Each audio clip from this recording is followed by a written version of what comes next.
Hello, beautiful people. How are you today?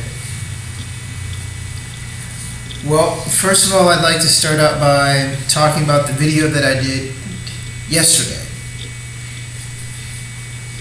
It covered things that I'm going to cover in this video, specifically things about the cartel, things about Anna Chapman, things about Nikola Tesla and time travel, and the US government and the CIA government and the Freemasonic shadow government, and things that apparently they don't want you to know. But I'm going to get a lot more in depth in this video because they blocked that video even before I could share it. I mean, that's ridiculous. I upload it to YouTube and I try to share it on Facebook, and all you see is the YouTube logo in the share button. You can't see the name of the video. The name of the video was the Cartel, or the CIA or the Freemasonic cartel and time travel. The truth about it. So anyway, I'll post a link under this video, but first let me start out by saying that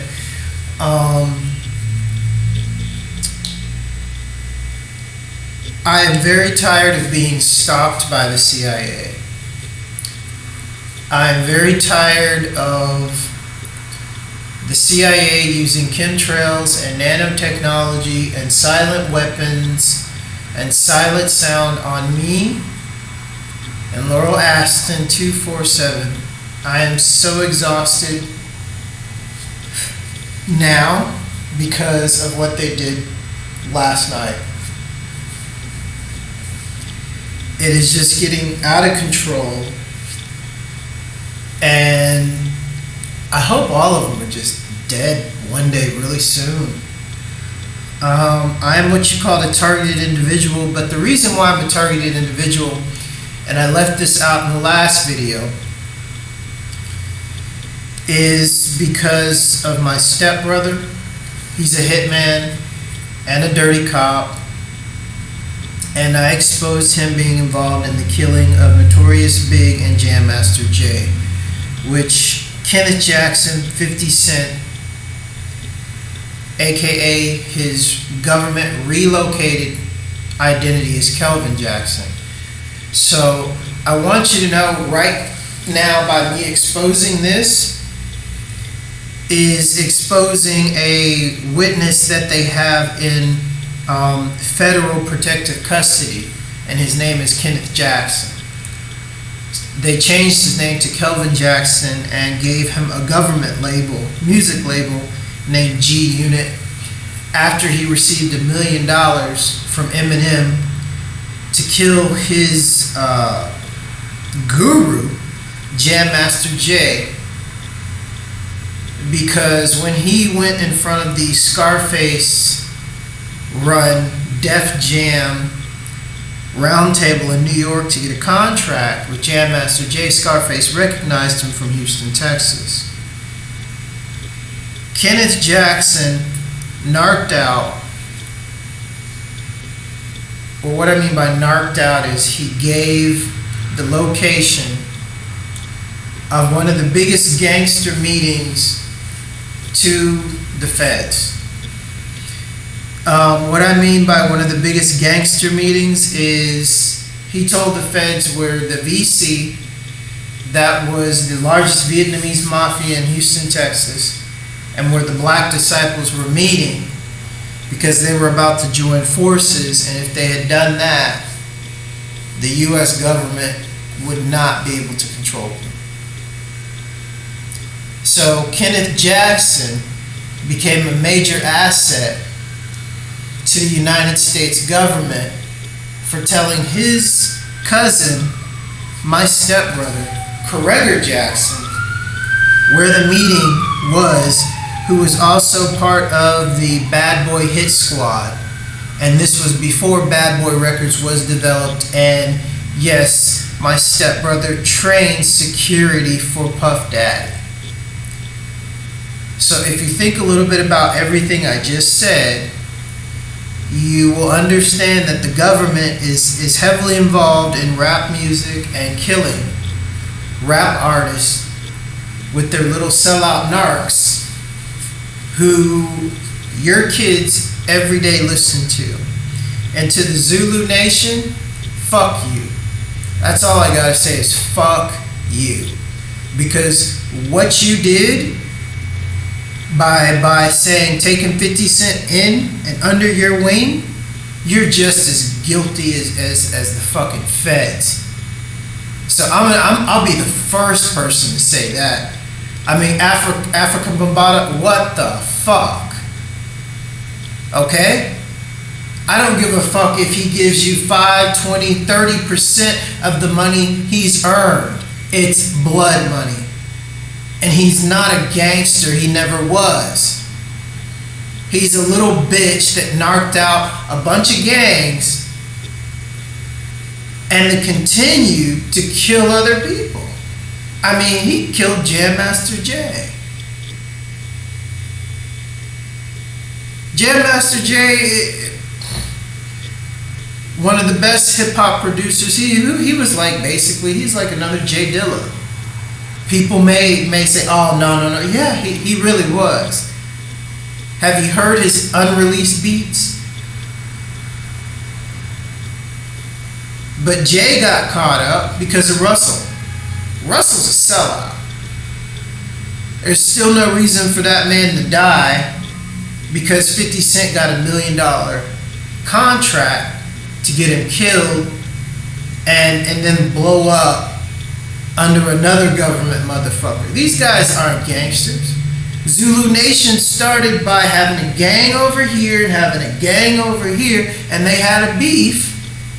And Zulu Nation, African Bambaataa came along and squashed it. Those were between real gangsters. Kenneth was never a gangster. He got joined up with the Black Disciples. I think he was with the Black Disciples for maybe 6 months. And then turned on him. 6 months don't make you a gangster. And just because he lifted weights and he was all buff. I used to play football with him. So this is what I have to say to Zulu Nation. No disrespect, but no respect there for you taking that bitch in and then making KRS-One do songs with 50 Cent. Because Jam Master Jay taught the bitch how to rap. Like G-Dep, and where's G-Dep, I guess he got tired of taking it up the ass by Puffy, because G-Dep was stolen from Jam Master Jay by Puffy, and where's G-Dep now? Oh, G-Dep's style just got given to 50. But Zulu Nation don't even want to hear this. Black people be making me sick with this shit, because it's all about the money. So, I didn't put this in the last video, I'm putting it in this video so it can be like well said amongst you hip-hoppers so you'll know what's up. Because nobody's talking about this but me. That's why I had to go to Romania. And another fact is, during Jam Master Jay's death or assassination before, there were 3 men seen leaving Def Jam Studios. And this was right after 50 Cent got his $1 million contract. That was the biggest contract ever on a hip-hop artist. It wasn't a contract, it was money for a hit.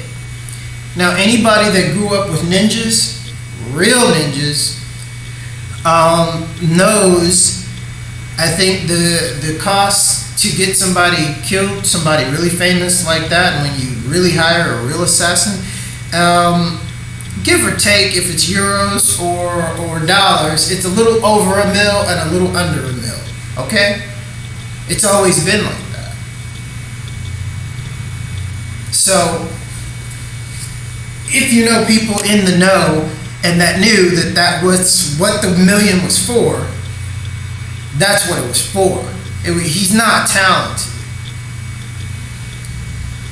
So I want you to understand the facts about Jam Master Jay's death before I get into the other stuff. Why they're so pissed off. They're pissed off about this too. They're pissed off about everything because it's the truth. They don't want to see me in a courtroom. They would rather have me sit here, and they would rather hack away at my memory and try to make me forget and make me sick and make it seem like I died of natural causes. And they spend millions of dollars a week on dumbass CIA agents all around me trying to do this because they're such pussies they won't put a bullet in me.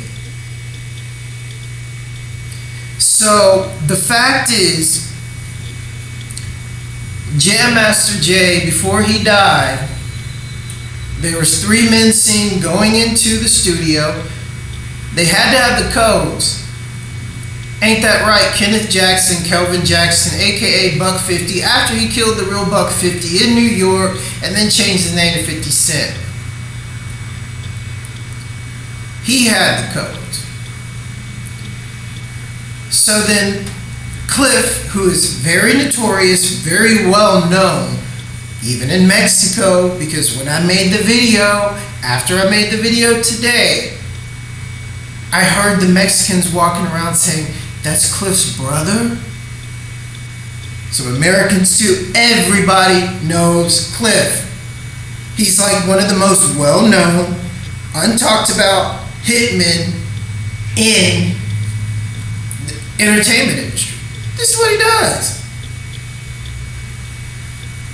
So, anyway, let's be real. That's my stepbrother. So I came out and talked about, what he really did. And honestly, I kind of think he's glad I did it. Honestly. I really think he's glad I did it because I came out and did it, and you did something that big, and the government ain't gonna touch him. He's much too valuable to them. So they're gonna come out and try to make me look stupid and crazy while just, Cliff, we'll handle him. Go on, keep on doing your business. That's how it is. And then so Cliff is all happy because what he really did, I'm running around telling everybody what he really did, and ain't nothing gonna happen to him. Welcome to the real world. Welcome to my world. Everybody knows Cliff. So Cliff, with my other stepbrother, Mark Jackson, who has gone to jail for shooting people. He has a record. And Kelvin Jackson, Kenneth Jackson, aka Buck 50 was his first name before he killed the real Buck 50 and then changed his name to 50 Cent. They all went in and killed Jam Master Jay in a studio that was full of so-called I'm so hard hip-hop rap artists. So how hard are you when you see probably the #1 black hitman, government assassin, also Michael Jackson's cousin, Cliff Jackson,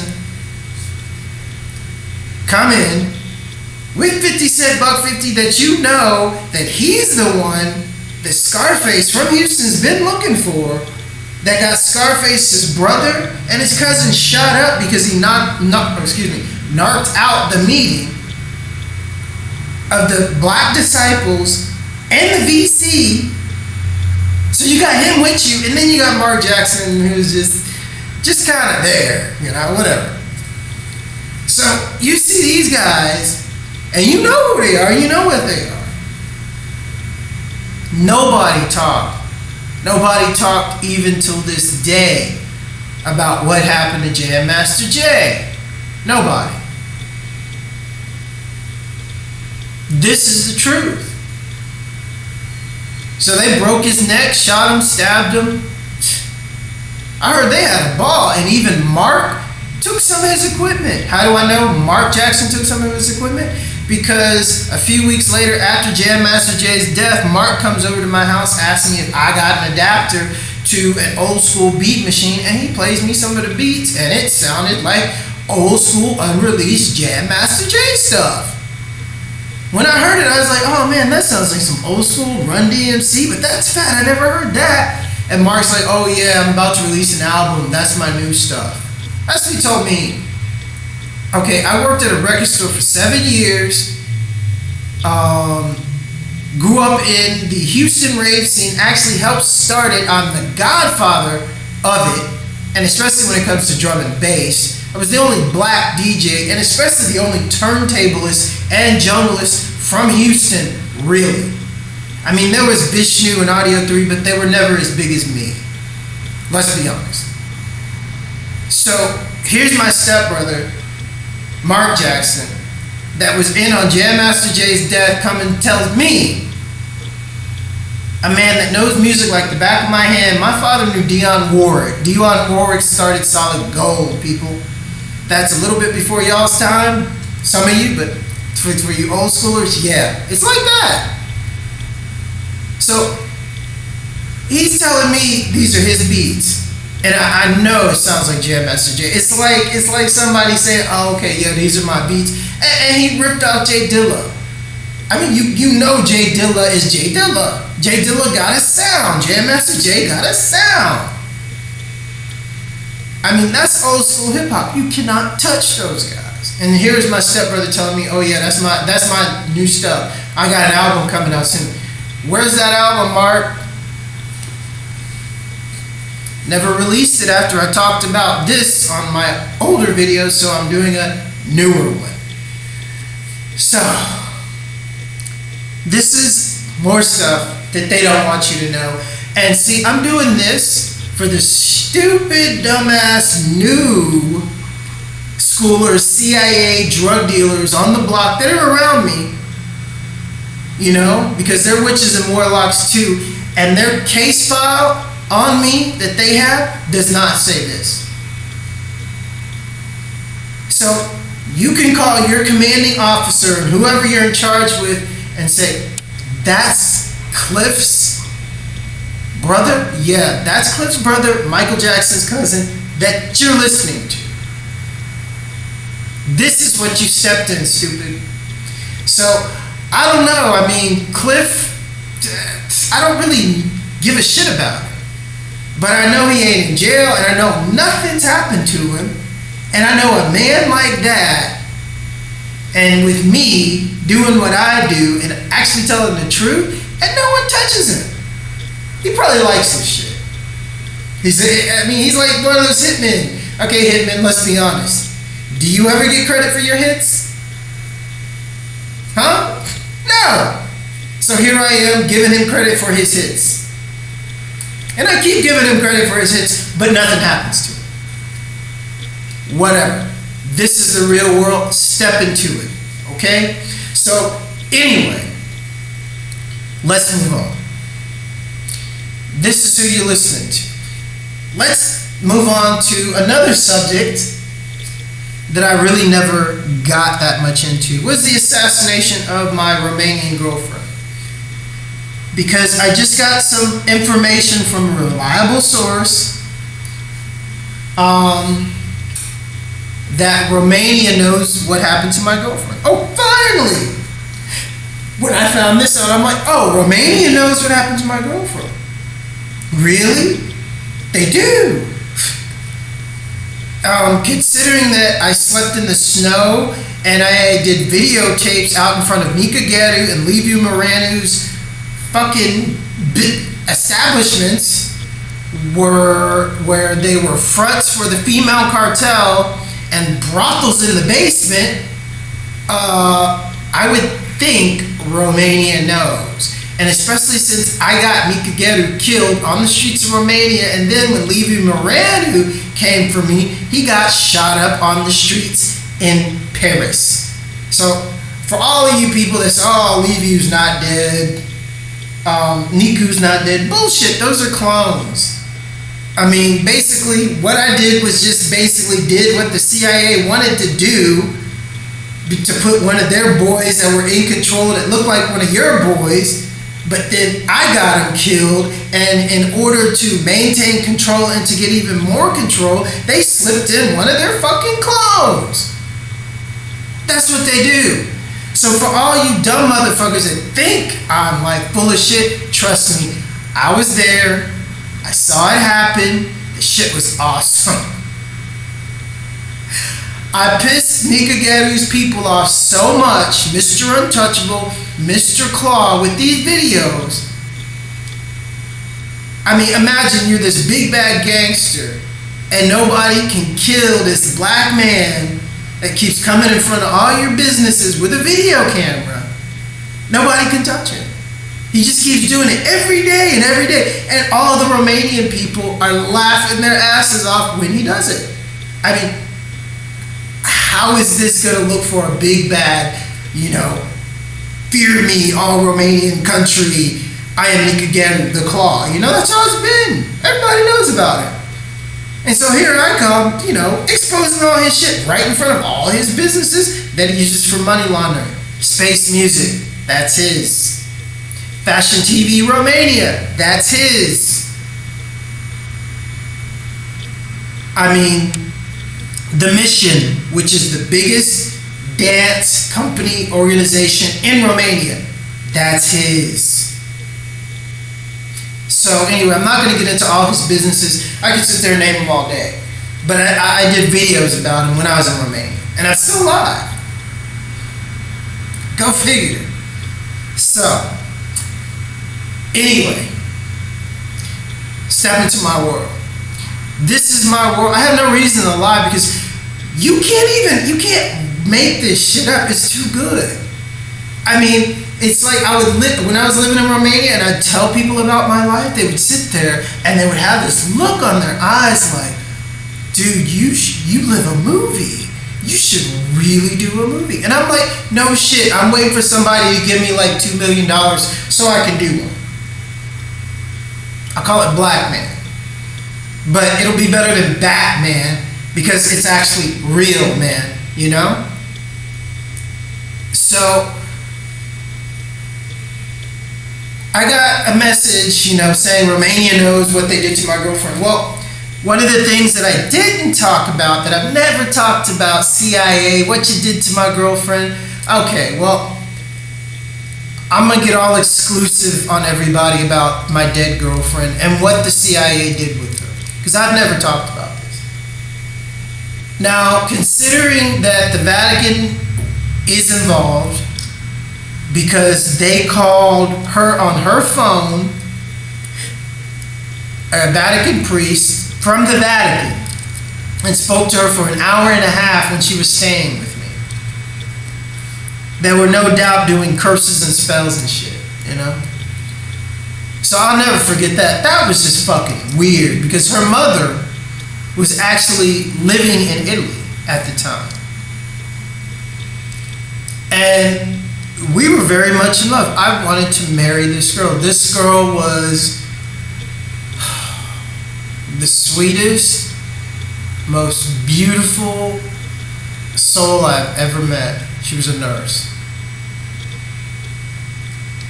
And she was so innocent and so just, she had never been out of her town, Bacău. When she came to visit me in Bucharest, it was her first time out of Bacău. She went to Italy to visit her mom, but she never liked it. So let me tell you what they did. From me doing my investigating on the people that I worked with in the music industry, which was Tom Boxer and Mike Diamonds, who was actually in on her kidnapping. They were at the time two very famous Romanian singers. Now, Tom Boxer stole a song called Beautiful Day from me and a producer called Vano. Vano and me were living in the same house, the house owned by Luca Patia. And Luca owns Casa Satya. It's an Indian vegan restaurant. So I want you to understand, Luca basically was giving me a place to live when things got really tough in Romania, and Luca's father was Romanian Secret Service. Tom Boxer was a smuggler, ex-Romanian military, that basically stole other people's music and pretty much, said it's his. That's how the music business goes in Romania. I mean, in Moldova, they get Moldovan artists to make them great tracks, and they give them like 200 euros for them, and then they turn around and make like $20,000, $40,000. This is Romanian music business. So this is what Tom Boxer did to me in Vano. Beautiful day. He took the song and registered the song as his own. And a few weeks later, he's driving a brand new VW. So my girlfriend and me were outraged by this. And when she came over, we had a Tom Boxer shit-talking session. And lo and behold, I didn't know he was in the studio. I didn't know he was there. His studio was right next to the room where I stayed, and it was a studio, music studio. So to make a long story short, that's when he got it in for my girlfriend. So from what I gathered, from what happened was this. She was supposed to meet me at the Romanian seaside because I was working at a club called Empanada. Empanada was owned by Take and Miguel Spatsavanu from the club Baraka, and they also own H2O, which is a extreme sporting skater store. So Empanada was half theirs and half the mayor of the seaside in Romania.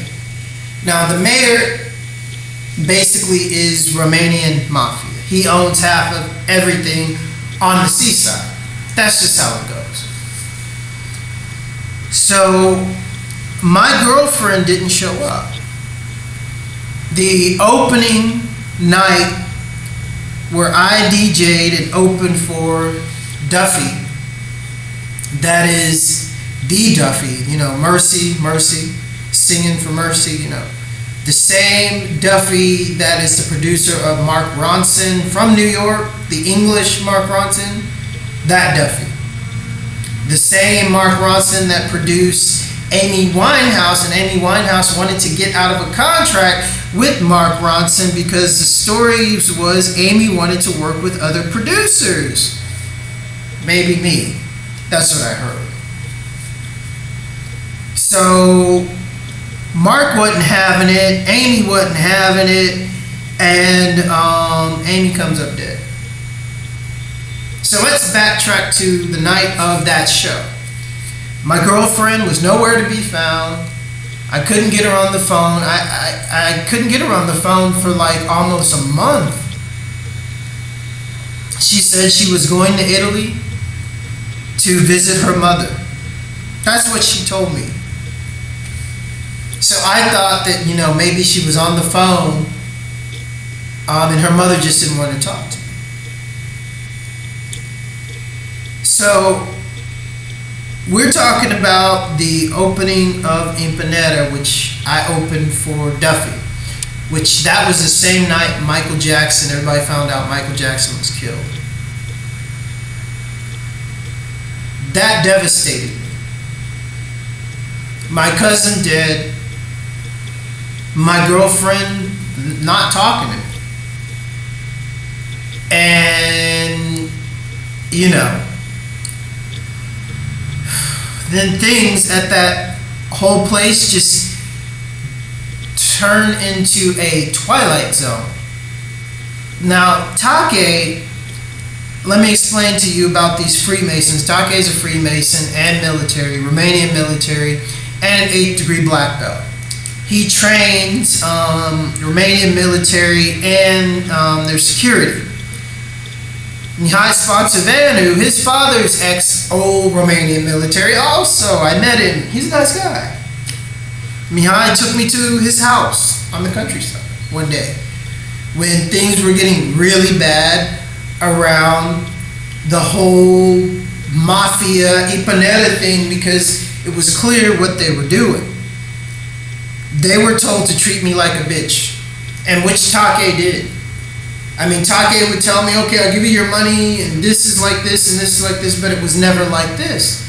And then he'd tell me to do something, and then I'd do it, and then while I'm doing it, he'd come up to me and say, what the fuck are you doing? I didn't tell you to do this. Literally trying to like just fuck with my head and make me blow up, which I didn't. But these are the games that they played because they were all in on the killing of my girlfriend. So to make a long story short, I ended up going back to Romania halfway through the summer. I gave up my apartment, and when I gave up my apartment, I didn't have any money, no place to go, so I went to Bamboo. Bamboo is the nicest club in Romania and also is considered one of the nicest clubs in Eastern Europe. I went to Bamboo, talked to Cristian about a job there, and Cristian said, okay, let's see what you can do. So I did a MC and dance show for them on Friday night, and they loved it, with the Bamboo girls. It was all freestyle. So then they tell me to come back tomorrow night, they're having Flowrider, would I mind opening for Flowrider? I said, no problem. So I did that. So at the end of the night, Cristian says, okay, we want to give you a 2-year contract. I was like, oh, that's cool. How much? And he's like, oh, $200 a weekend. I said, I looked at him, I laughed. I said, you're kidding, right? He's like, no, it's good money. The dancers make $25 a night here. 25 euros a night. So that's like $50. And plus tips. And you know what the Bamboo girls do for tips? Ladies, can I be honest? I mean, you're beautiful ladies, and what these mafia motherfuckers do to Romanian women, it needs to be known. They prostitute them out. Hey, Jonathan, don't be pissed off at me that I'm narking out your shit. Jonathan is the lazy fucking Romanian Italian bitch that got Bamboo because he jacked the money off a really rich girlfriend. I know all their shit, people. I ain't afraid of not one of them. Okay, that's Bamboo. Boom. Okay? So, that's what Bamboo is. So, I look at him and I said, your DJ sucks, to Cristian. And I said, I'm a DJ. And that guy sits there and pushes buttons on a laptop, and he's turning my volume down on my mic, and I have to scream on the mic to be heard because he wants everybody to listen to his music and he wants to make me look bad. I said, how much does he get a night? I heard the Bamboo DJs get at least $200 a night. I said, I'm on stage dancing, emceeing at the same time, and sweating my ass off, and you want to give me $25 a night while that asshole is up there pushing buttons? I said, are you fucking serious? And so he turned around to all his mafia buddies, and he's like, it's and he comes back to me, he's like, I'm sorry, it's all we can do. And I said, y'all are so full of shit. So I walked out of Bamboo, called my friend Dan. What's up, Dan? I'll post this on your wall. Thanks, man. I told him to pick me up at the bus stop. When I got back to Romania, I didn't have a place to stay. So Dan took all my stuff. I went to a park to just walk around. I couldn't believe this shit. Back on the streets again. After they killed my girlfriend, but I didn't know this. So things are going bad. They're getting really, really rough and tough. And to make a long story short, This girl ends up calling me out of the blue. She was another setup, Natasha, from Moldova. I met her in a store when I was just shopping, and she spoke English. She came up to me and she's like, hey, give me a call sometime. I kept her number. I think we spoke like once or twice, and I hadn't spoken to her for like a month and a half. And just out of the blue, when I'm walking in the park, this girl calls me. When I'm homeless, and she's like, hey, how are you? What are you up to? Where are you? Blah, blah, blah, blah. And I said, do you want me to lie, or do you want me to give you a nice little story so you can feel better about asking that question? And she was just like, damn, what's up with that? And I said, honestly, I have no place to go. I just lost my job on the seaside, and shit's really fucked up. And she said, oh, come to my house. I'll take care of you. Things are okay. And so I went to her house. Turns out Natasha grew up and lived next door to Levi Moranu. Levi Moranu and his father run the female cartel from Moldova to Russia to Romania. Those are like the in-between guys.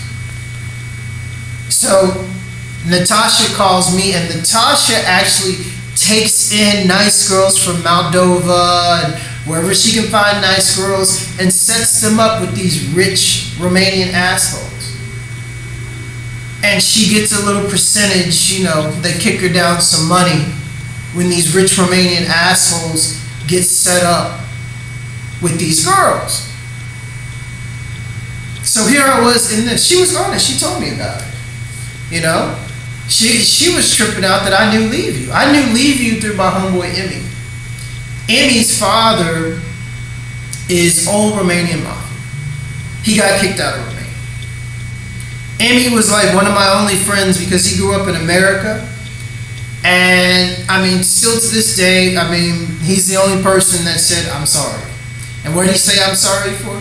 He said, I'm sorry for how racist Romanians are. Because they're really fucking racist. And he's still to this day the only person to ever say, I'm sorry for racism. And Emmy, I mean, he's funny because he talks like a Romanian white black guy. And I mean, honestly, he's real. So he does what he has to do to you know, do whatever. But now Emmy's cool because he settled down, he got a wife, and he has a good girl that slapped him around a little bit. And he stopped hanging out with these numbskulls. So this is how I know everything about Levi and everybody else, because I used to roll with them because I worked in the music business. And I was just the guy sitting over there just listening to these assholes just, you know, talk. You learn a lot. So anyway, I'm at Natasha's. And to make a long story short, I end up moving from there with the help of my Russian friend, who actually ended up saving a very nice Moldovan girl's reputation and life from a life of prostitution and God knows whatever because of this situation. And one day I was talking to Mike Diamonds. Mike Diamonds asked me, did I hear what happened to Tom? He was fishing. I said, no, Mike, what's Tom been up to? What happened to him? And he's like, you didn't hear? You were at the seaside and playing at Empanada, and Tom played at Empanada. You weren't there? Because he thought I was, and I said, no, man, I quit. He was like, oh, really? I said, yeah. He's like, oh. I said, when did Tom play there? And it turned out to be like 3 or 4 weeks after I left. So he told me the story about Tom and him being stopped at the Russian border because they went to Russia to play a gig the same weekend Michael Jackson died. That's what I found out. So, to make a long story short, I want you to understand that I started to put two and two together, and I started to ask a lot of questions to my other intelligence friends that are in Russian intelligence. And my friend that is in Russian intelligence ended up finding out a horrific fact. The real story was Tom Boxer and Mike Diamonds got stopped on their way back to Romania by the Russian border people because they didn't have a girl with them that was with them.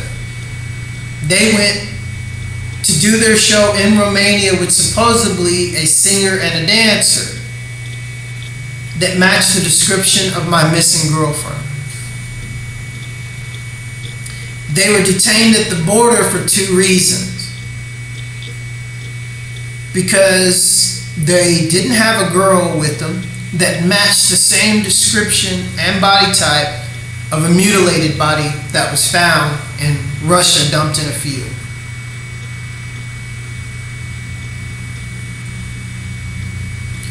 So it took my friend 2 weeks to tell me because he knew her. He looked like he had been crying for days. And from what I learned and what I saw, it was her. So to that Russian or Romanian agent, I'm not sure. Romania knows what happened to my girlfriend. Romania's always known what's happened to my girlfriend. They just covered it up. It's what they do, from their president to their fucking gypsies. So, her body is on ice, last I heard, because they knew, Russia knew something was very peculiar about this body because it matched the same time that Michael Jackson was supposedly announced dead. So if that doesn't tell you something, that Freemasons, CIA, occultism was involved when they had the deaths of my girlfriend and my cousin, like down to timing, that's military, that's occultism. That's CIA and that's Freemasonic shit. Bottom line. I mean, in order for somebody to do something like this, and I'm speaking of my girlfriend, they'd have to have military training. They would have to have good Russian connections, good Romanian connections, and all these three things Tom Boxer had. I mean, I know his manager, Cosmin. Cosmin had pictures of inside the FBI's office that he took when he went to the United States. This is Cosmin. Cosmin was Tom Boxer's manager. Cosmin's also Russian Romanian. So there's how Tom Boxer got out of the whole Russian border detainee for 5 days. Was Cosmin. I know that. So, to make a long story short, if any Romanian person that's in the music business that I work with, like Connector, like Jacques, YOLO, like Zale, if they heard this, they would just, their jaws would fucking drop. I'm gonna post it on their page. I want them to hear it. I want them to hear about their boys, what they really did to my girlfriend, and why they really are where they, I don't know, they're doing pretty good from last I heard. I want everybody to know who was their blood sacrifice to get to where they are. It was my girlfriend.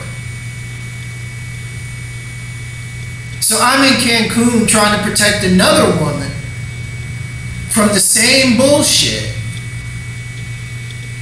And I got these CIA motherfucking witches and warlocks, you know, that got like, okay, do this.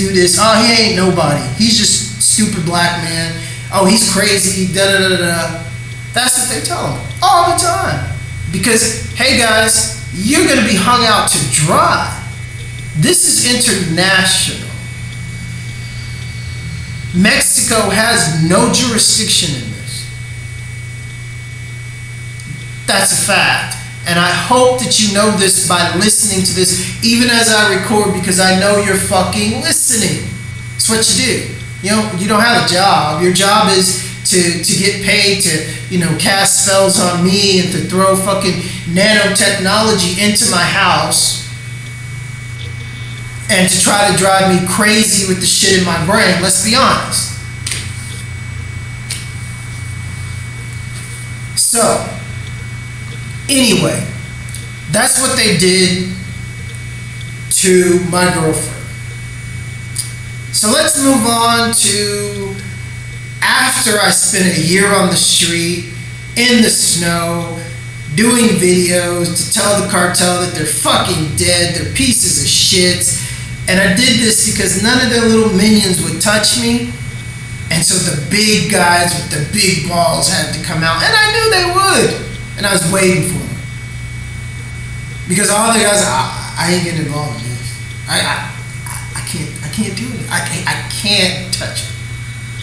Because I would be out in front of their clubs with the big gypsies, the big bad kickboxer gypsies that run the Romanian club protection circuit. Because you can't have a club in Romania without hiring these kickboxer gypsies to protect your club. And if you open a club without their protection, they'll kick your ass and you won't have a club. So I went out in front of these guys with a video camera, talking about what their boss did. And saying what?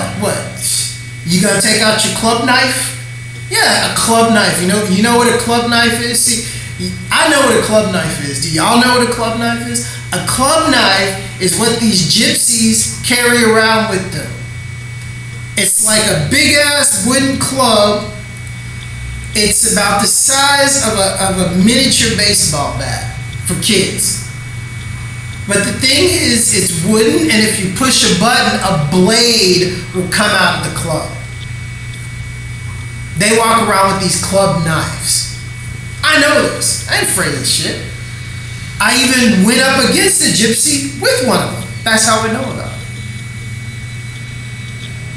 So, anyway, after I did this, and then had all the Romanian people that are going into the club laughing at the gypsies, laughing at Nicolae, I can't believe that this is going on. The guys with the big balls had to come down.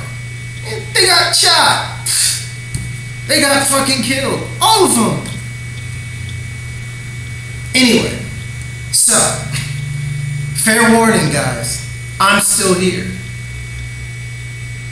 And Nicolae and Levi Moreno were replaced by the CIA with very good clones so they could continue to control the drugs and sex slave trade, which they were probably planning to do.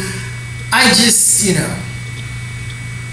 made it a little bit easier. I mean, I didn't really mean to do that, but one of these guys did. See, and the CIA, even if you kill somebody of theirs, okay, put in a clone. We don't want anybody to know. That's what they do.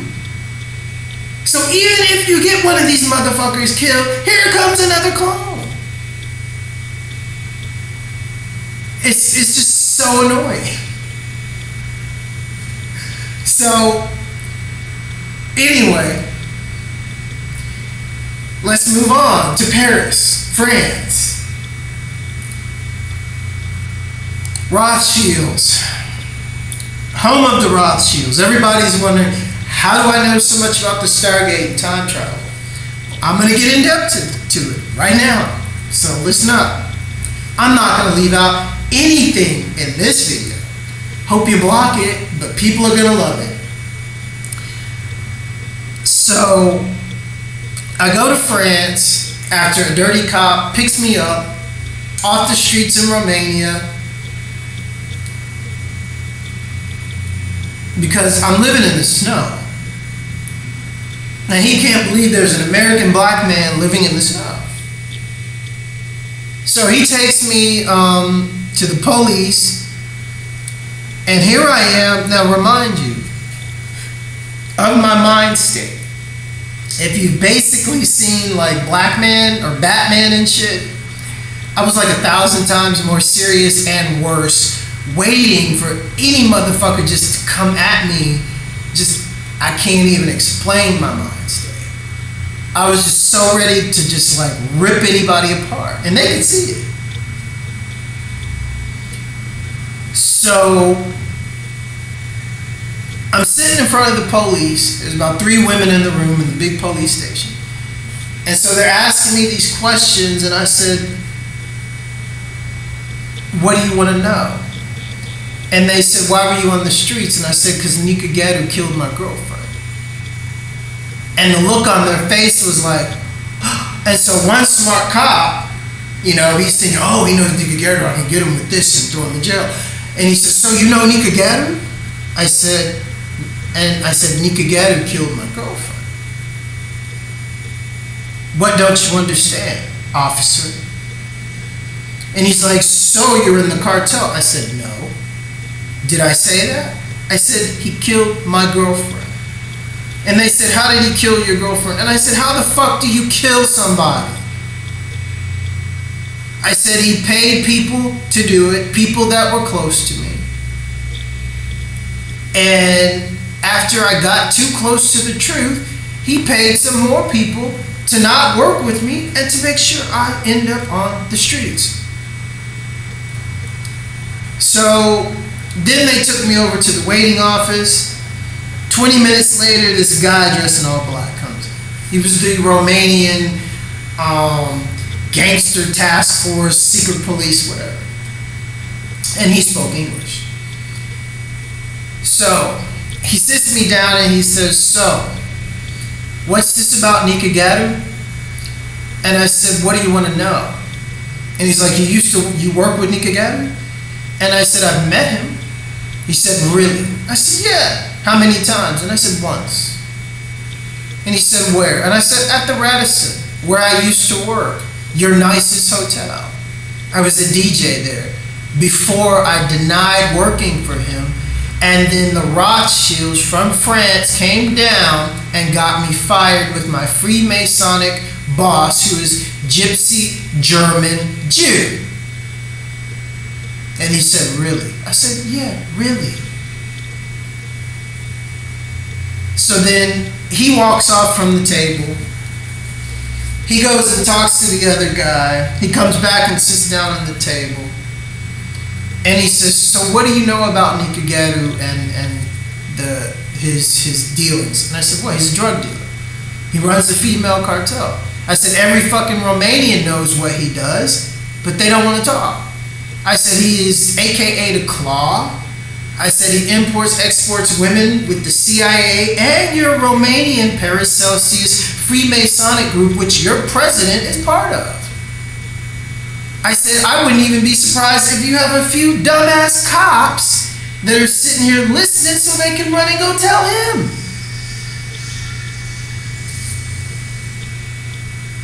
So he was shocked. He asked me what was my girlfriend's name. I told him. He asked me what happened. I told him. So then he leaves. They take him to a waiting room. More cops come. I go to the customs office. They take me to the refugee holding center, in which I do have videos on YouTube of recordings from that place when I was in there, because they allowed me to keep my laptop because my laptop didn't have a camera. So I do have recordings of me from that place on my YouTube channel. For all of you people that, think this shit ain't real. So, to make a long story short, I end up telling the customs officers what I did, who I am. I gave them my YouTube channel.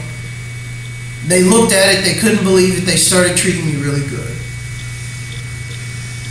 They started really treating me really, really good because these were customs officers. The customs officers are Nikageru's biggest problem. Because these are the guys that are on the border. These are the guys that have to go and get the Romanian women when they get caught up over in other towns and other countries with the mafia if they survive it. These are these guys. So these guys, these Romanian customs officers, thank you Romanian customs officers, they broke international law for me. Because Romania is in the EU and the international law stipulates that if you get caught in another country without a visa, they have to export you back to your country of origin. Everybody, I mean, from rich Muslim guys that had been in there for like 4 or 5 months told me, oh, I saw this rich American business guy. He had like 2 businesses in Bucharest, and oh, they shipped him back. They said, oh yeah, you're going home. I didn't go home. What did happen was the Romanian officers told me about the bandits. It's a story about Romanian bandits who basically did what I did. The mafia and the cops did some really bad shit to these 3 men. One was homeless. One had his girlfriend killed. The other had his family killed by mafia and shit. And the cops wouldn't do anything. So they all got together and they started killing everybody that was guilty. So strategically, they just killed a few people, and then the mafia and the cops thought each other did it, and they started warring, and then everybody killed each other. And so then that's it. That's what I started in Romania.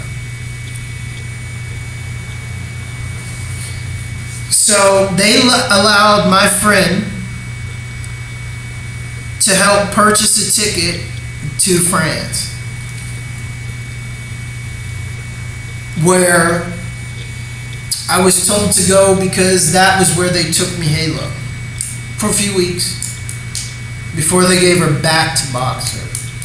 Yeah, that's something that I've never talked about. What I found out was they took Mihaela to Paris for a few weeks,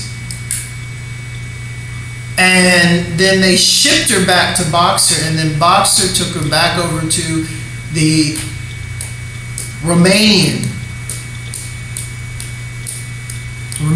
excuse me, and then drove across the border to Russia and did whatever he did. So for you intel guys, yeah, I know that too. So with me knowing this,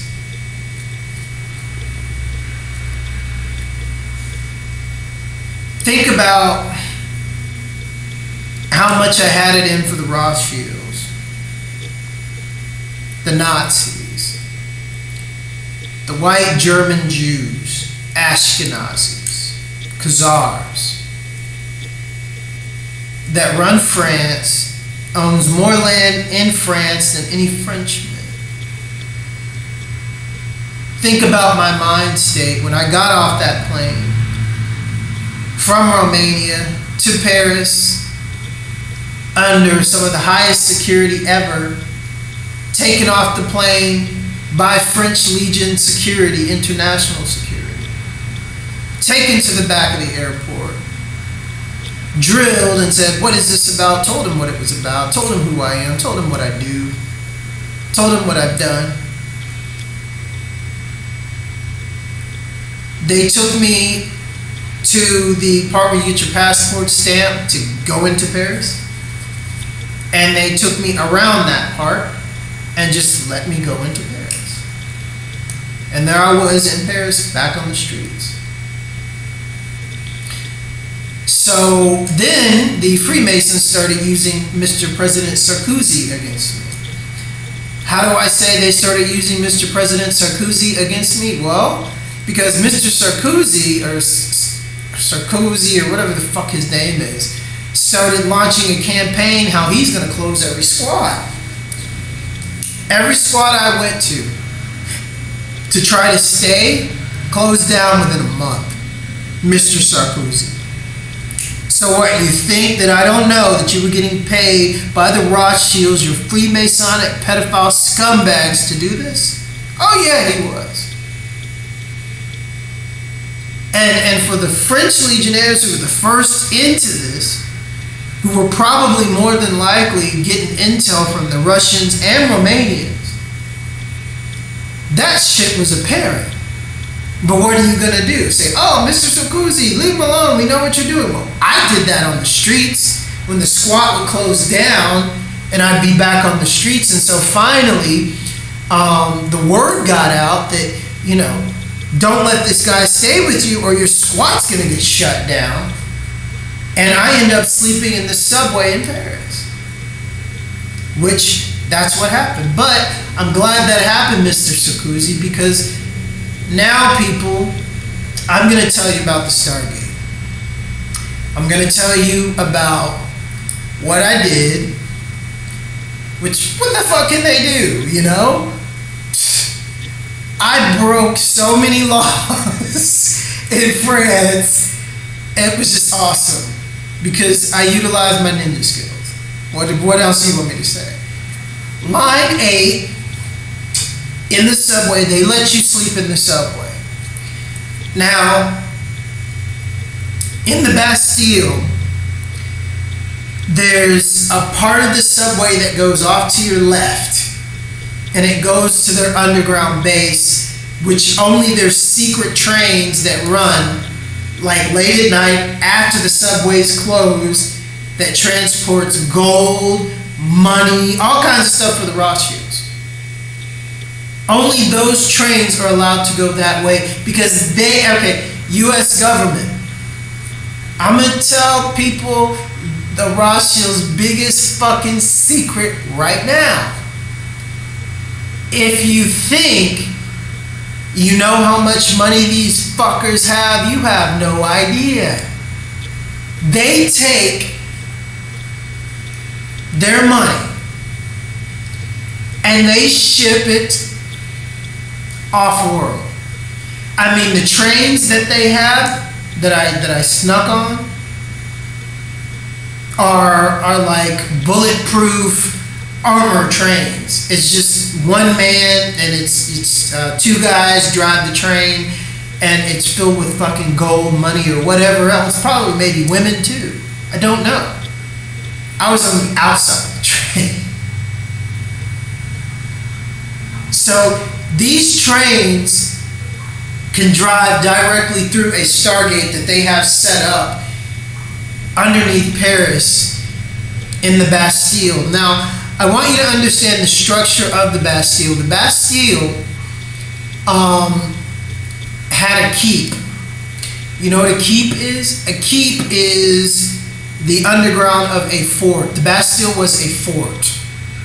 The Bastille was actually designed by French Olmecs, because those were the people that were on that land before they built that fort. Before they built Paris, the Olmecs were there on that land. That's why you can still find Cachite stones everywhere in Paris, France, because that was a major fishing settling colony before the town of France was even built. This is why the Nazis came up to Paris, France, and started taking these Cachite stones and grounding up actual arrowheads to destroy this proof that France is sovereign land. This is why they attacked France. This is why they own so much land in France. I exposed this when I was on the streets. I still have Cachite stones. Those are my people's stones, Olmecs.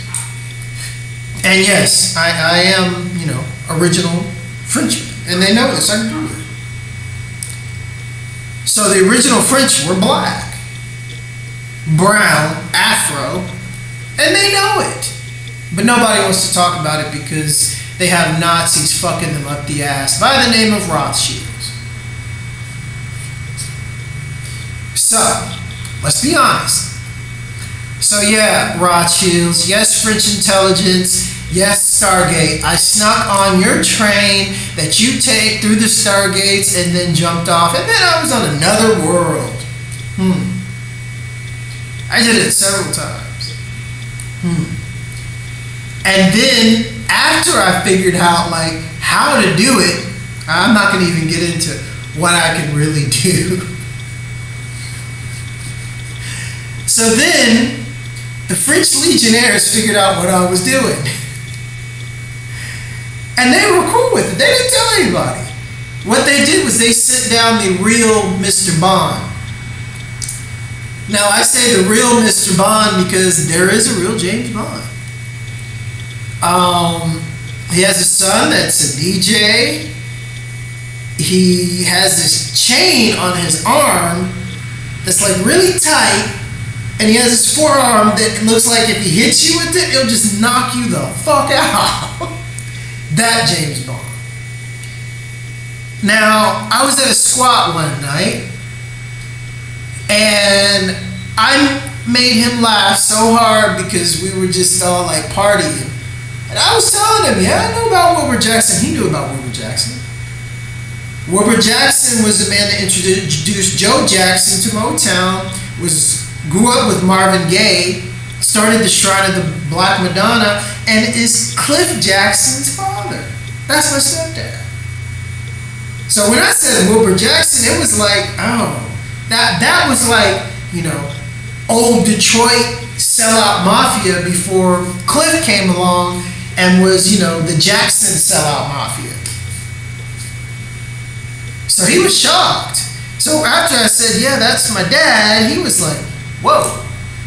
Because he knew. Anybody real intel knows, not like these dumbass buffoons around me that don't know shit.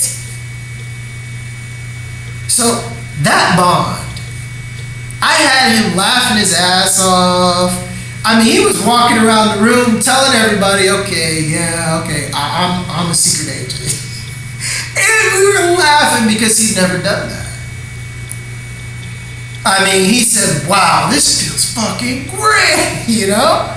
And no one could believe it. Because I was talking so much truth and making him laugh, and he just said, oh, it's fucking over after he met me. So that's Paris. That's my Stargate stuff. So let's move on. What's up, Bond? What's up, Legionnaires? Cloak and dagger, dudes. Cloak and dagger. That's all I gotta say. Anyway. Moving on to, let's see. What should we cover next? Since we're on the subject of Stargate, let's cover Nikola Tesla. Like I did in the last video. Most people don't know Nikola Tesla was the man who built the world's first time machine. He did this during the Philadelphia Project on accident, trying to develop stealth for the American government. When I say stealth, it was basically the first stealth. They were trying to make a boat disappear from radar. So lo and behold, Nikola Tesla was doing this, but stumbled onto time travel. I honestly think he knew, and he was trying to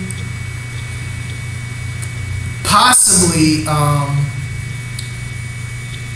just make it safe, but there's no way you can make time travel safe. I mean, how you gonna make time travel safe? Well, actually there are things and stuff like. Well, I'm not gonna even get into it. But to make a long story short, the U.S. government had a deadline where they wanted this boat to be undetectable by radar. Nikola Tesla told them, I need at least another 6 months. And they said, no way. They said, if you can't do it, we'll get somebody else that can. So, that's what happened. Nikola Tesla left him all the stuff, and they brought in some Nazi scientists. And why do I say Nazi scientists? Because they basically were. They were studying, these were the guys that were actually studying all the espionage secrets from the Nazis and getting all the Nazi intel with the government.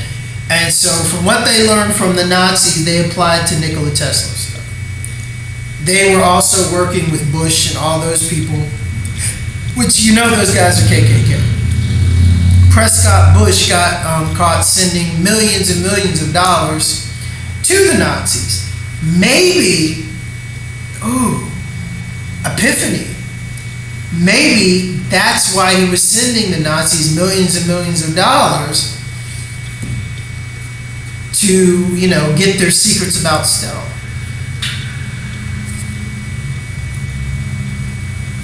So, anyway, that's Prescott Bush. So the fact of the matter is, when the other scientists started working on the project and when they turned it on, they created a paradox and a loophole between 1948 and 1984. Do you think it's a coincidence that the BBC, which the BBC stands for Bush Broadcasting Company, not British Broadcasting Company, because the Bush owns it, where the book 1984 was written, the BBC is in that building? Do you think that's a coincidence? I don't believe in coincidences, people. So, anyway, what they did is they created a paradox loop. This loop was so detrimental to time travel and time itself that it was causing so many problems universally that if it remained open, it would have ripped our universe apart. It was recently just closed a few years ago. And to make a long story short, I want you to understand that the U.S. government was going back and forth between 1984 and 1948 for a very long time until the Nazis figured out how to control the time dial on it with a chair from a crashed UFO ship, a real UFO ship, not the Nazi bell. And the only people that could go through these time holes safe were children. This is where the American government's child assassin program really prospered, and this is why it really, really exists. So if you have heard of the child assassin program, they're probably been exposed to Project Montauk. More Mexican children than any other children are taken to Project Montauk. Project Montauk is very dangerous. There were incidents in Project Montauk where they would try to send young people through time because the time portals were too small to support adults. And the children would come back and they would materialize, and sometimes, there was a few times that I heard stories about kids materializing without their feet, materializing without body parts. They used a lot of Mexican kids to perfect this program because Mexican children are the most heavily undocumented children in the world. And so this is why You have the U.S. Navy base in Corpus Christi. This is why you have the cartel and the CIA running and owning pretty much South Padre Island. This is why you have the cartel and the U.S. really set up on waterfronts for the exportation of young kids, because they really, really utilize a lot of young kids to go through time and assassinate people, give other people messages, tell people to do this to this person. This is what they do. This is what Project Montauk was. So they figured they could adjust time just a little bit and play with time, and especially kids were perfect. They were told not to talk to anyone. They were put under mind control. So if they ever needed to kill someone, that they would, but they were specifically, really told never to do that unless they really had to. Because we are talking about time travel. I mean, killing one person, you never know what his child is going to grow up to be. Maybe the first, great scientist. Who knows? So flip that, and maybe, they went to the future and found out that there was this great scientist that was going to destroy him. And so they went back in time and started fucking with him and his kid. Or maybe, his kid was going to be a great scientist and musician and end up destroying him. So they went back in time and started fucking with him as a kid and killed his father. So that's another story I'm about to get into. It's my story. So this is Project Montauk, which I was a part of as a child. I remember them taking me on Nazi U.S.-owned fake flying saucers, highly advanced, and one of the times when they were doing experiments on me, they thought I was under, and I wasn't under, and I grabbed one of the tools from the, labs that they have the kids strapped down in, and I killed like 3 of the guys on the ship and took the ship. Yeah, go figure, huh? So they're really pissed off that I got that memory back. But I'm not going to tell you what I did with that ship. And the fact of the matter is, I did a lot of things with that ship and then brought it back a little bit around the same time it was taken, so you would know what I did. And you'll never undo what I did. So, anyway, this is Project Montauk. So I'm getting a lot more in-depth into the things that they are so afraid of from the last video. I'm gonna get as deep as I possibly can to help people understand that this shit is really real. And if you don't believe me, I don't care. I really don't care. I'm not doing this for you. I'm doing this for a handful of people. That's all it takes to really affect time in a positive way that pulls my timeline away from theirs, which is, like, as we speak, deteriorating. So, anyway, I want you to understand when they first took me into their time traveling project. There is a man named George Lucas. He's an Ashkenazi Nazi Jew. There's a man named Abba. He's an Ashkenazi Nazi Jew. He works for the CIA. And he lives in Mendocino, Ukiah, California. He used to be my neighbor in Atascocita, Humble, when I was about in 2nd and 3rd grade. My father was an architect and graduated Vala Cum Laude of his college. He's a very intelligent man.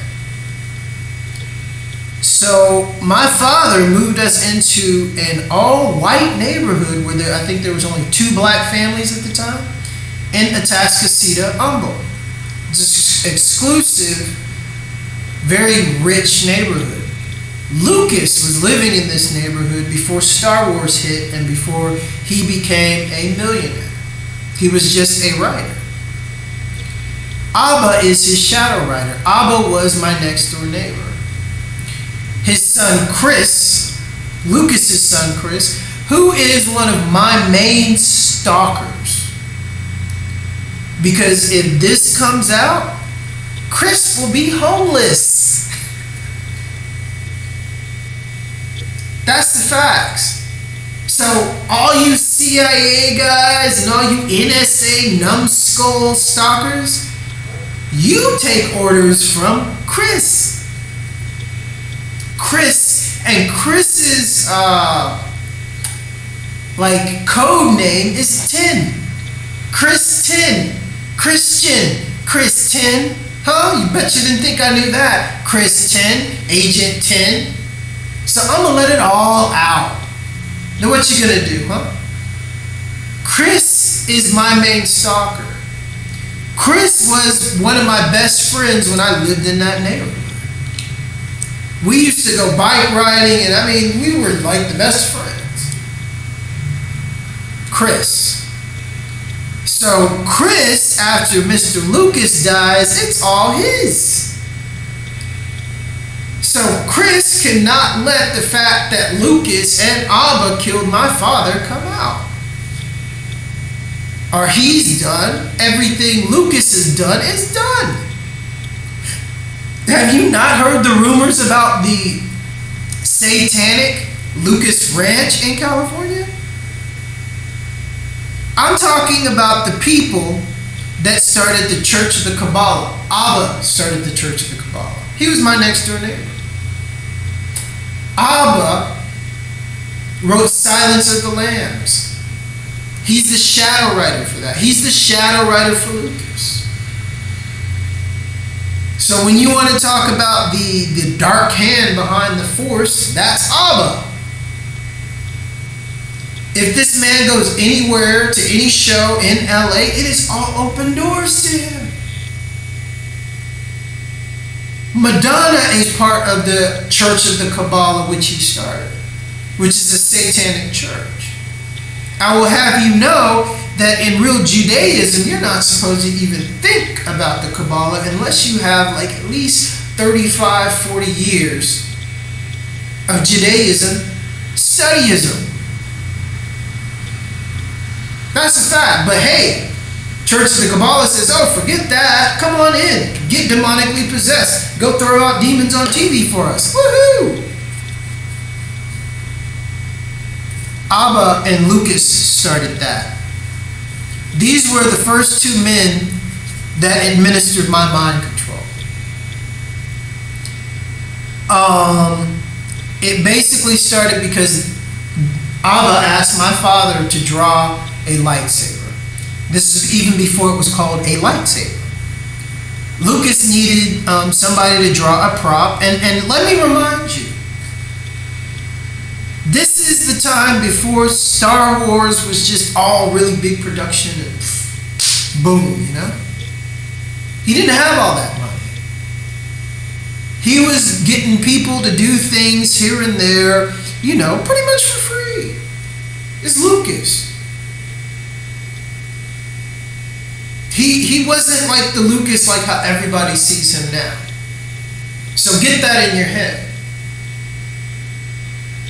So my father was an architect, and Abba explained to him, and Lucas explained to him what they needed, and he drew it up in a day.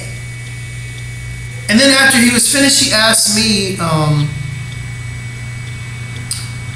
about how I liked it and about if I think, what do I think of it? And I asked him, what do you mean? And he said, oh, it's supposed to be a light sword. That's what we call it. I said, a light sword? So he explained it. He says, like a flashlight, you push this button and a sword made of light comes out. I said, oh, that's really cool. And me as a kid, I loved taking apart flashlights and understanding the mechanics of flashlights.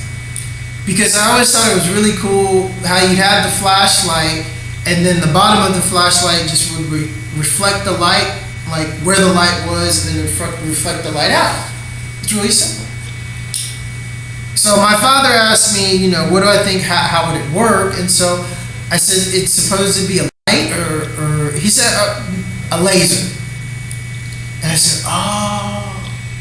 And so I knew what a laser was. I mean, I played with G.I. Joes and plenty of those toys, and I knew what a laser was.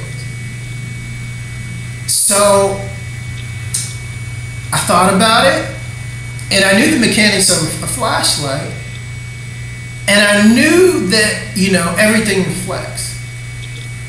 So basically I explained to him, how you would just probably have the laser bounce around in the holding mechanism to build up the charge, and then have it somehow bounce up and then bounce back into the saber to do like a loop,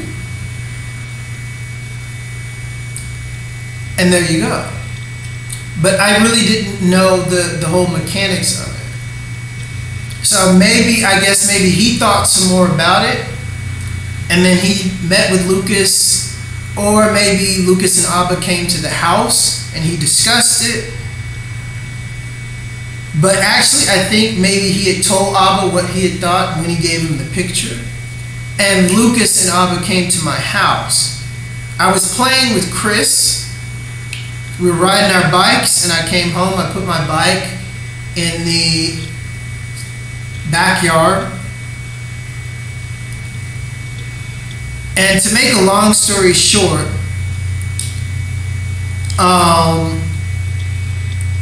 I get some water out of the kitchen, and I was a bit quiet coming in because I heard some people talking in the living room. I thought it was my father. Then I went into my father's office,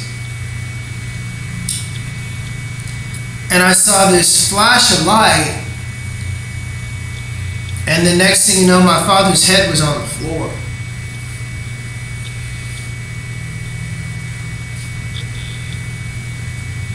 And then the head rolled, and then it was like looking at me, and there was no blood. There was just a head with eyes trying to speak, and it couldn't speak. And the lips were telling me to run. So I started yelling, and they started running after me. Abba ran after me. From what I remember looking back, Lucas wasn't with Abba. And so I remember thinking to myself, oh, good, I can take him. He'll never catch me. So I open the fence, and I'm about to run out the fence into the bayou and then into the forest. That was the plan. And when I opened the fence, Lucas must have hit me from behind, because that's where the memory goes black. My childhood memories are pretty much wiped out after that. When I try to think of them, all I see is black. And from what I've read, that is a sign of heavy CIA MK Ultra mind control. But the fact of the matter is, this memory that I'm sharing with you right now is one of the most blocked memories that they never want me to remember and talk about, because it's the beginning. So I want you to understand what's going on here in Cancun with the cartel, Because not even the cartel knows everything I'm sharing with you right now, but I'm sure these clowns are getting educated exactly what they've stepped into and how deep down the rabbit hole it goes. This is why I do these videos, because I have all these CIA morons around me, because even the CIA kill their own people when they catch a clue about what's really going on. And they're like, well, I don't want to have anything to do with this. And I'm like, okay. Send in somebody else after they kill him, and then here comes another moron. Deaf, dumb, and do what we say. We're Nazis. Hey, hey, hey. So this is my world. They keep doing it. The same shit. Because then they'll put agents around me, and then I will educate these dumbass fucking witches, tell them what they've really stepped into.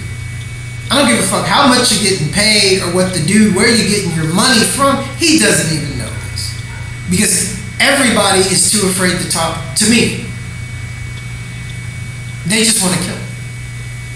They just want to shoot microwave weapons into my home and at my head, and all these assholes driving by with Wi-Fi, and then microwave weapons and EEG triangulation, you know, throwing demonic spells at me even when I fucking sleep.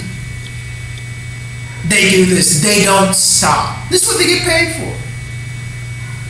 And then they get these other asshole CIA agents just to drive by. Okay, go to the mall. Go here. Just make sure you go by his house and throw some more codes into his room and into his computer, or here, or here, or here. I got a nice spell. We're talking about CIA witches. This is what they do to me. 247, they don't stop. Because of what I'm telling you. They can't take this into a courtroom. They don't want their big, you know, Nazi fucking Star Wars, just the whole empire to fucking fall apart because Lucas is a murderer. They don't want to give me what? How much is the lightsaber percentage worth? Oh, you can't use that? You got video games with lightsabers in it? No, you can't use that either? What if I say, oh, okay, this shit really comes out and I own the rights to lightsabers and no Star Wars, you can't use the lightsaber? Star Wars is over. That's what they're so fucking scared of, people. Now you get it? That's why they killed my father and replaced him. Because, like I said earlier in the film, I got Niku and Lee V. Moran killed. What, do you think that was the first time I've ever witnessed them replacing people? They did it in my own home. They continue to do it in my own home. They killed my mother and replaced her, what, 3 times? I'm not kidding.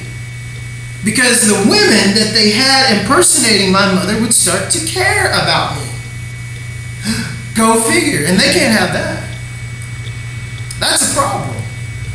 The second you start to care and get emotions and emotional about the target, you're gone. That's rule number 1. What, you think I don't know exactly how they fucking operate? When it's been like this since I'm a little kid.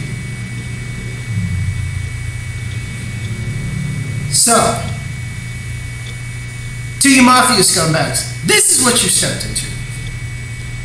To you CIA, satanic witches, you stupid fools, this is what you stepped into.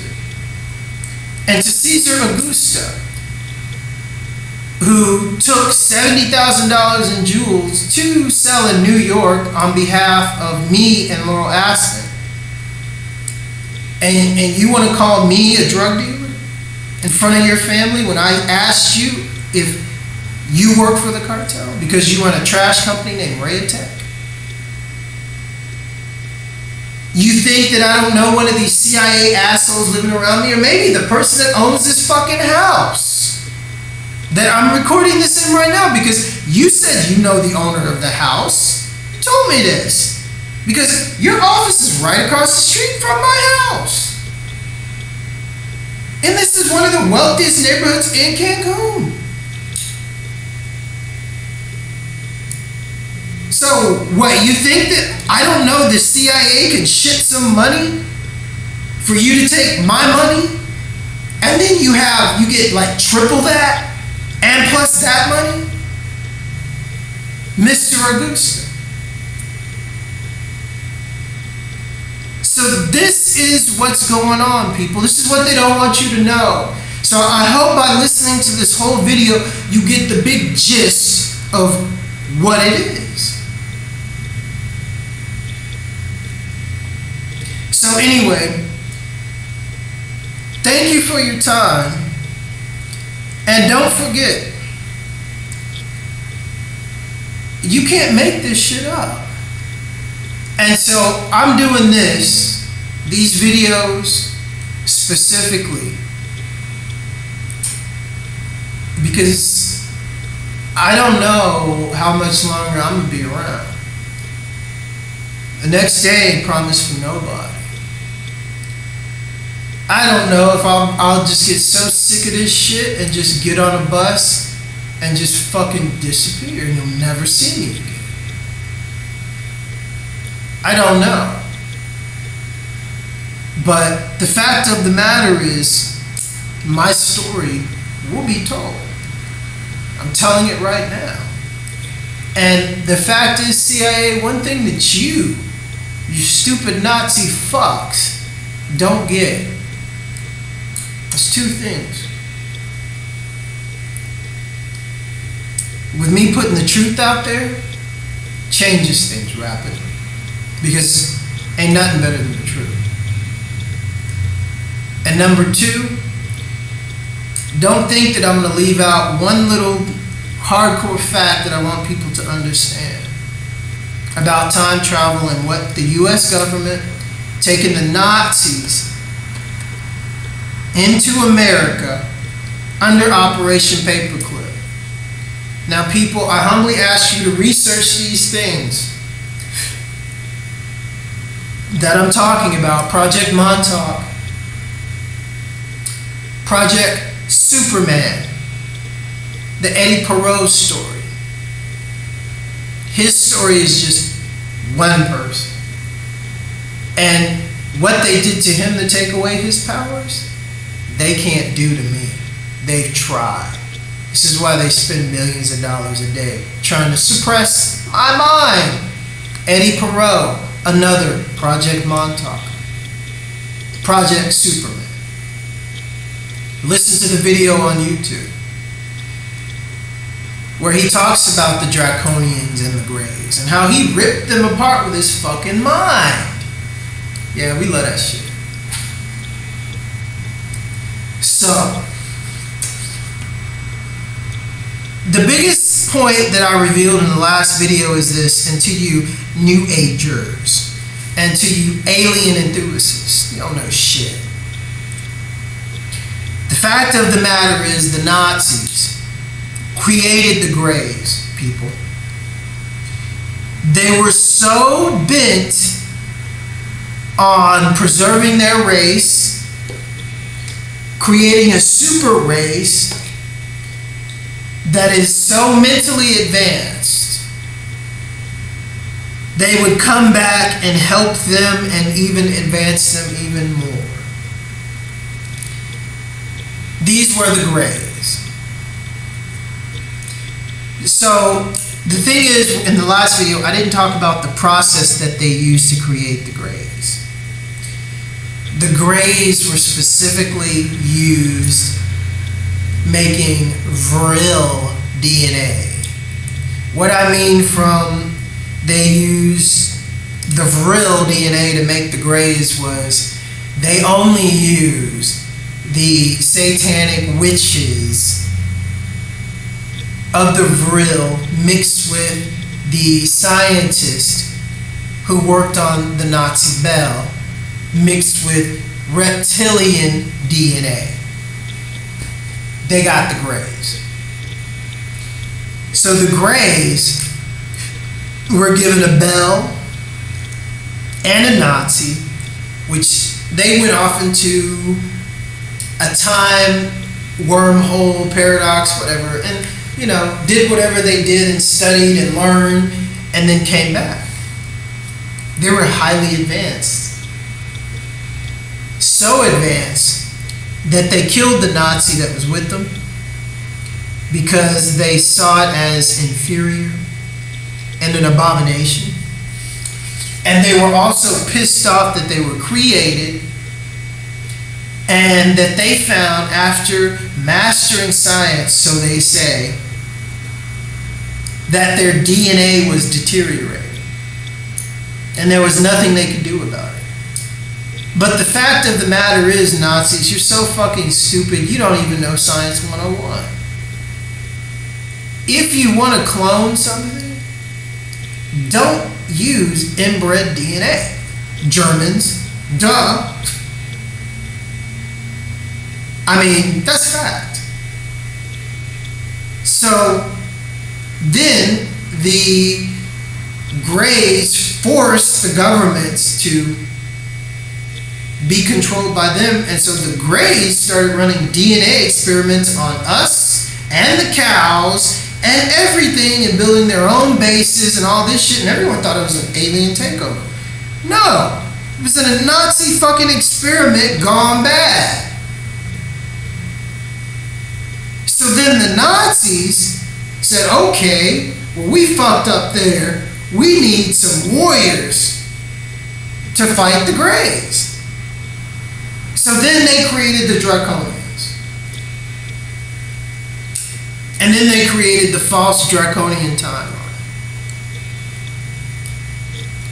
And what I mean by false Draconian timelines, they have motherfuckers believing that the Draconians were here before the dinosaurs. Well, yeah, you were here before the dinosaurs. If you use a time machine and go back before the dinosaurs, okay, you were there. Great. But the fact of the matter is you came from this time, stupid. So it doesn't make you from that time before the dinosaurs. It makes you from this time. So if you want to go back in the time before the dinosaurs and start fucking with people and fucking with time, so it'll make you superior in this time, it's still all lies. No matter how you look at it. Go back in time as far as you want, you're still from this fucking time. So they developed the Draconians, and the Draconians even believe that they're from predating dinosaurs, and they're the ones that should have, grown up from the dinosaurs before the big cataclysmic destruction asteroid that hit, the Earth, and man grew. The fact of the matter is, dumbasses, if you believe that shit, you're stupid as hell. The fact of the matter is, white man's history is based on troglodytes, cavemen. Black men and Asiatic men never lived in caves. It's too high. There's none of our history that is of troglodyte history. The asteroids that hit,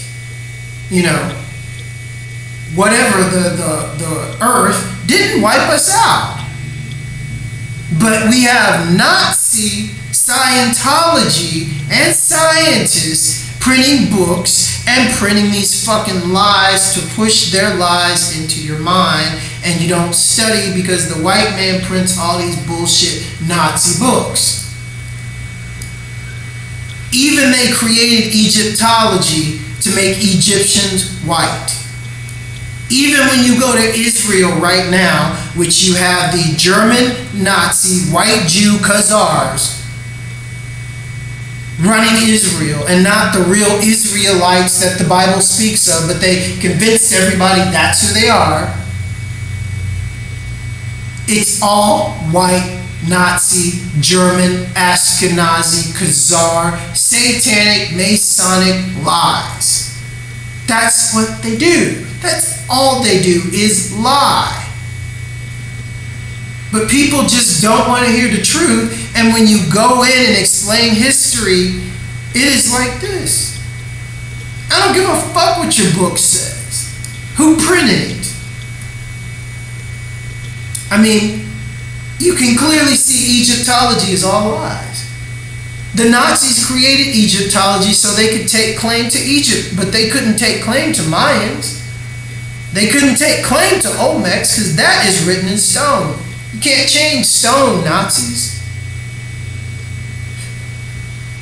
So, I want you to understand, they invented the Greys.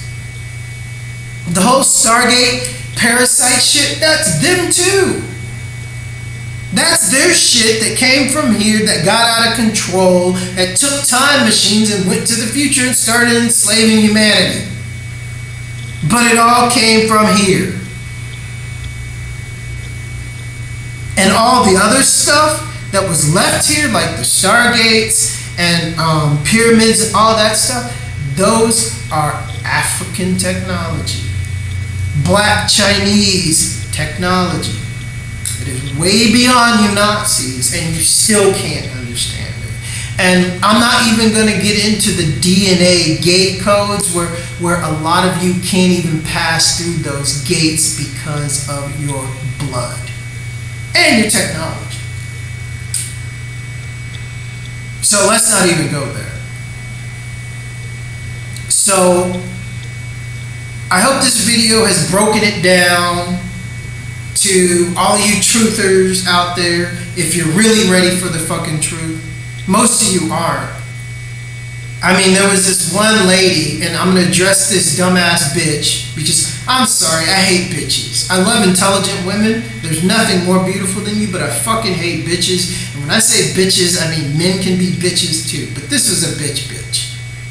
She posted on my video, oh, you should be scared of Lucifer, and his might is more than you just make it out to be, and you're so la about it, and he could kill you in a second. Okay, if this were true, then why the fuck am I still here, dumbass? That's to that lady that made a comment on my last video. That was one of them that wants to try to make me out to be like, you know, I'm taking Lucifer like he's a piece of grass, because that's what he is. That's what it is. Once you understand what the fuck these dumbasses have done with all this power and science, and it's just falling apart. And now they have chemtrails. If they were so high and mighty, okay, people, why the hell do they have to pay gang stalkers around me? Why do they have to spray the whole world with chemtrails? Just jacking into everybody's DNA and trying to alter everybody's DNA to you know, so they can steal other people's DNA and try to mix it with theirs and alter it so it'll mix with their DNA, so they will prolong their fucking bastardized lives because they were so racist in the first place that they couldn't keep their dick out their sisters and cousins, and now we're supposed to pay for it? I'm supposed to be scared of this? I'm supposed to be scared of a witch or a fucking demon that'll take a kid and sacrifice it to a demonic entity like Cain and Abel, the first murdering son, to go against God? I'm supposed to be scared of that shit? It's pathetic. And once you understand science and the science of it and all the insane money and time that they've spent to do all of this stupid shit, it's like, it baffles the fucking mind. How can someone be so fucking stupid and think that they're so smart? And then for the people in Hollywood that are so scared of them, That's just pathetic. I'm sorry, but I can't be, I've never been scared of their shit. And that's the problem, you know? Because I will sit there and make videos in front of their fucking businesses like I did today and talk about, oh, they're putting dead bodies in the tar in the streets, and invite all my ninja friends and all my government agent friends to Cancun to kill them all. And do it right in front of their face. Because I've done it before. So you expect me to be afraid because you're some stupid bitch that's obviously one of them, and your Lord is supposed to be all powerful, huh? Your Lord was never a Lord. A Lord doesn't have this much money, this many people under him, and still can't get accomplished what it needs to get accomplished. That's an idiot. My God, my Lord, my Father, my protector, created Earth, created the cosmos, founder of the greatest thing that's ever made, love, and created the second thing that's ever made, women. My God. And so you expect me to think that your Lord that went around making perversions of perfection, trying to, you know, outdo what was already perfect, and making buffoons like you and telling you to sleep with your cousin and your uncle, and all these 13 bloodlines only sleep with each other and fuck each other and will rule the world. You expect me to be afraid of this shit. And so for you idiots that are afraid of this shit, wake the fuck up. It's a joke. I mean, there's no joke about what they're doing to kids, but I'm sick of getting pissed off at it. I see it for what it is. Those children will be taken care of. Those children, their voices will be heard. If not, they're being heard now. Those stupid witches and warlocks that take kids off the street and sacrifice them. Don't think for a second we ain't got plans for you. Each and every one of you. Because, trust me, we do. So on that note, don't block this video, Facebook. It's much more explosive than the last one. And this is how it always goes. They always fuck with me. And let me tell you, last night, the shit that they did to me, with microwave weapons and everything else, it was fucking horrific. And I don't feel good. I don't feel good at all. And they'll probably do it again tonight. But I'll wake up, if I don't die in my sleep, and keep on at it until I get my money and don't have to deal with this stupid shit anymore. So, if you see Mr. Cesar Augusta, this is what he's into. He owns a company called Rayatech. Hauls garbage.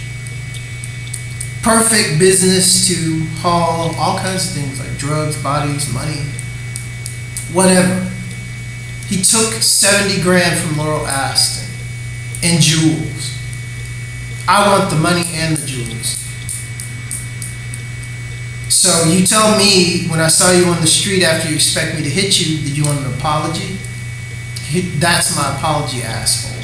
And the video that I did today, I sent it to his email that I did in front of the Americano law. Just to let him know. And for you people that also need to know, I'll say it again. Cesar Augusta's wife is the head of the Cancun Student Travel Association. That means that she is the head person that organizes all the foreign travel for all the schools in Cancun. That's Cesar Augusto's wife. So, good luck, Caesar, you and your family. I told you this shit ain't gonna stop until you give me my money, until I make a video talking about what you did. And the only way I'm gonna make a good video about talking about what you did is if you give me my money and the jewels and give me an apology. So on that note, stay blessed, people. Welcome to my life. Next day ain't promised for any of us. So, you know, with my YouTube channel and all my videos, I mean, it will make one hell of a movie because it's real. Okay, before we go, I wanted to cover one last thing about Anna Chapman. Now, the story is very interesting because it has to do with my Uncle Ernest Bay, Ernest Rothschild, which is spelled Rauthschilds, which is the real Rothschild dating back from the Ming Dynasty, or before the Ming Dynasty, Olmecs. Now, when nobody would help me, after my girlfriend was killed, this man entered my life.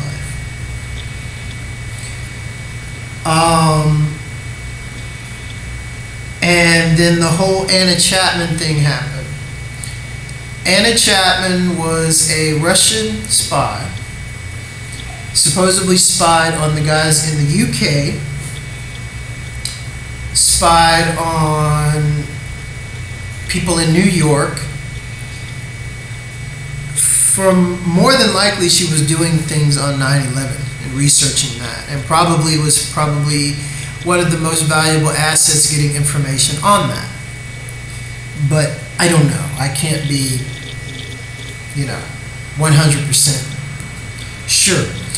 Now, I'm going to tell you about my interaction with Anna, because this is exactly what happened. I used to share a lot of news in my private groups from my uncle's website because he was Mr. News. He always knew what was going on, whether it was finances, criminal, science, everything was on his page. You'd find at least 20 new articles a day. So Anna Chapman being busted was on his page, and I saw it. Here was this woman, Russian, that was busted for espionage, and here I was really pissed off at the American government for what they did to me and my family, and basically how I am actually royalty. And what I mean by royalty is I'm a Blackfoot Nubian Moor mixed with French and English, not British, German bloodlines, royal bloodlines. And the fact of the matter is 9/11 was very important to me because September 15th was supposed to be the day the Black reparations lawsuit should have been filed, and I'm the #1 recipient of the Black reparations lawsuit. So after 9/11, my life became a living hell because these people wanted me dead, basically. And they didn't want anybody to know anything about me because, #1, I was a mind control victim, part of Project Montauk. So I was already classified under highest government secrecy, black ops. This shit didn't happen. He doesn't exist. Not this part of it. So I was already a successful DJ, and they only let me get so far. And when people started doing articles on me and started writing about me, that's when they come in my life and start fucking everything up. Because if a good reporter started looking into my background, they don't want that. So I was living in Romania at the time when I saw Anna Chapman's page. And I was living in Romania because of my stepbrother, who I talked about at the beginning of the video, the hitman that was put on my family by his father, Wilbur Jackson. So what I want you to understand is this. These people were put on me because I was a child assassin. I was a child assassin that was utilized to go do things for the government through time travel. Time travel is not supposed to exist, people. But it does. So the fact of the matter is, I was friends with Russians in Romania. And they were really good to me. They helped me a lot, to be honest. More so than the Romanian people did, because I had a Romanian girlfriend and she got killed. So the fact is, I saw this woman and she got busted, and I was like, how can I get this woman out of this? How could I really fucking just say fuck you and piss them off? So I knew, because I knew that they were going to try to take her to court and try to do what they do. So I went to my friend Robert, after I went on Facebook, wrote, I think she had like 3 Anna Chapman pages, and I wrote letters to all of them after telling my Russian friend, whose father worked for FSB for like 20 years. Actually, he was the head of it. So I told him this, and I'm going to leave everybody with this. And I want you to understand why the U.S. government needs things like the Patriot Act right now. Because of what I'm about to tell you. Why the U.S. government is putting in martial law and not letting people have their day in court and just wants to execute people. The CIA and NSA is not run by the United States. The U.S. government owns stock in the NSA and the CIA. The NSA and CIA are owned by the British, German, Satanic, Windsors, Rothschilds, Nazis, whatever you want to call them. It's a fact. So, when you go into a courtroom and submit yourself to a Freemason judge, because every judge in the United States is a Freemason, it is mandatory. You cannot be a judge without being a Mason, because they are sworn to uphold the law for their brethren, their brothers, the brotherhood, the satanic pedophile brotherhood. So I wrote to Anna explaining this, and I told my friend, whose father is FSB, or was for 20 years, he's Russian. I told him this, and I'm going to tell you, because some of you still do go to court. That's if they don't just yank you off the street and try to call you a terrorist. That's why I left America. They tried to do that to me plenty of times recently in South Padre. Held me in jail for 15 days. My birthday, Christmas, and New Year's, I was incarcerated. And I got out because there were no charges. And the judge threw it out of court. So I want you to understand this. When you go in front of a judge, and the judge asks you, do you swear to tell the truth, nothing but the truth, blah, blah, blah, blah, so help you God. And they have that Bible. They used to have you swear on that Bible. That Bible is a rewritten KKK Albert Pike Bible that nobody writes but the KKK only would do something like this. Albert Pike writes the blasphemy and the twisted just buffoonery that this Bible is that sits in the courtroom. But nobody reads it. Nobody ever touches it. It's just that they always assume that it's a normal Bible, which it's not. It's a Freemasonic KKK Nazi Bible. And I don't care if you're a black judge. That's what's in your courtroom. So when you are in front of a judge, before you say yes, I swear, you say your honor. Does it not say, on our money, in God we trust?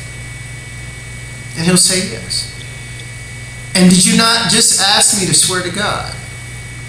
And he'll say yes. And then you will point out, is this the same God? And he will say yes.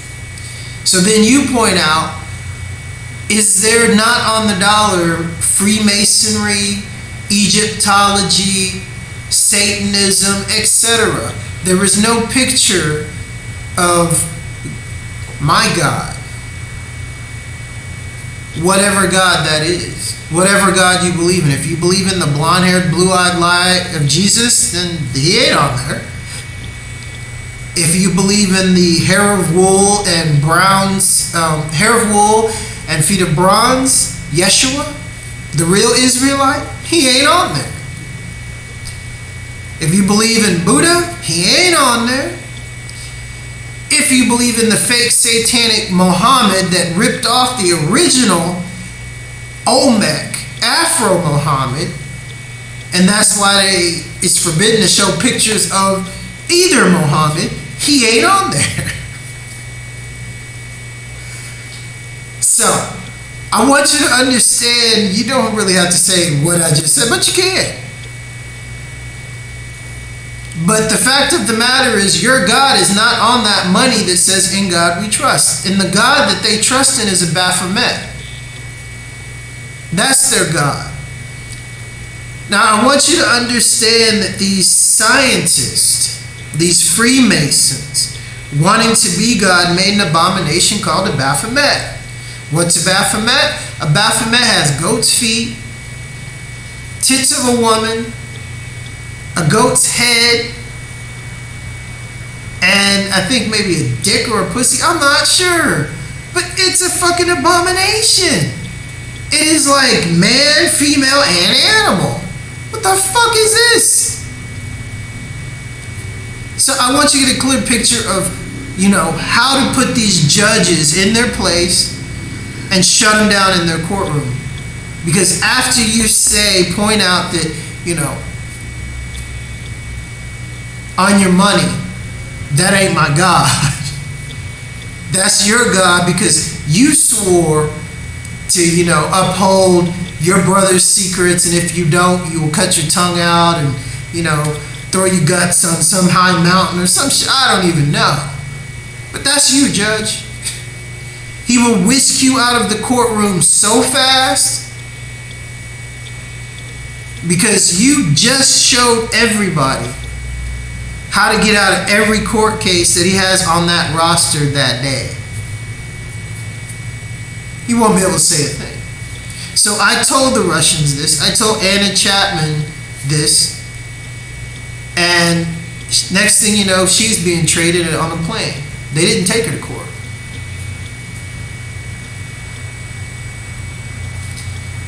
So anyway, be blessed. Anna's great. She's modeling, doing all this great stuff. I'm still posting on her new page. I'll post this video on her new page and in her private group. So anyway, after things got really bad in Romania, Anna allowed me to be the only one posting on her page. And thanks for that, Anna. She even set up another website that's only hers. And she has like 60 friends. And I post on that. And another thing that I want to say, Tom Brokaw, thank you. Damian Marley, thank you. Camilla, thank you. Georgia, which is probably one of the most beautiful women I've ever seen. Georgia, thank you. Who else do I need to thank? Anna, thank you. Layla from Turkey, thank you. And to the people that follow my posts, thank you. And the specific people that I